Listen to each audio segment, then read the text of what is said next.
Baik, saya mau Kami ke Mas yakin. Idam. Mas Idam, PDIP melayangkan gugatan. Oke, Mas Idam, PDIP melayangkan gugatan ke PT UN dengan pihak tergugat, ya ini KPU, di mana dianggap ada dugaan perbuatan melawan hukum karena KPU meloloskan Gibran sebagai cawapres. Tanggapan dari KPU seperti apa? Baik Mbak, terima kasih. Pada kesempatan ini kami ingin menyampaikan kepada masyarakat Indonesia berdasarkan pada lampiran 1 Peraturan KPU nomor 3 tahun 2022, pasca KPU melakukan penetapan terhadap pasangan calon presiden dan wakil presiden terpilih, kini tahapannya adalah tinggal pelantikan presiden dan wakil presiden terpilih pada tanggal 20 Oktober 2024 nanti.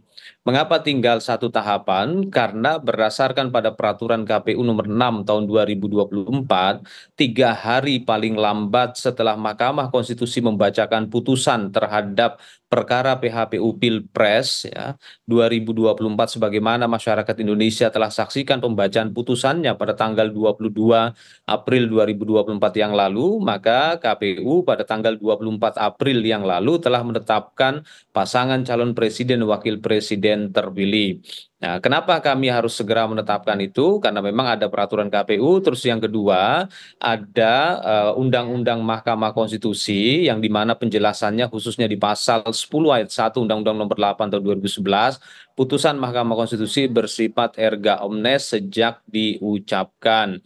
Dan berkenaan dengan proses persidangan yang hari ini akan berlangsung di PT UN, kami sebagai penyelenggara pemilu dengan prinsip berkepastian hukum, kami harus menghormati proses tersebut dan kami juga sudah menyiapkan jawaban yang akan kami sampaikan kepada PT UN. Dan pada kesempatan ini menjadi penting bagi kami untuk menyampaikan bagaimana pandangan kami terhadap proses persidangan di PT UN, dikarenakan kami adalah sebagai penyelenggara pemilu, tentunya rujukan hukum yang kami gunakan dalam mengikuti proses persidangan di PT UN itu adalah pasal 471 Undang-Undang nomor 7 tahun 2017, yang dimana sengketa proses di PT UN terhadap penetapan pasangan calon presiden wakil presiden itu sebenarnya dapat dilakukan pasca putusan Bawaslu Republik Indonesia, dan kami telah melakukan komunikasi dengan Bawaslu RI untuk mengkonfirmasi apakah selama ini ada putusan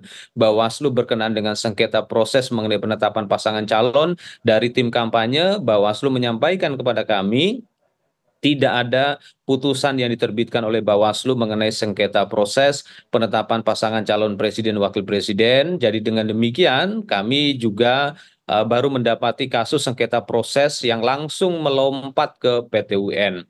Tapi tentunya kami akan mengikuti persidangan ini sebagai kewajiban kami menghormati peradilan. Ya, Mas Idam, ini artinya KPU secara tegas begitu menyatakan bahwa apapun yang sudah dilakukan prosedural dilakukan KPU itu sudah berdasarkan dengan landasan hukum begitu.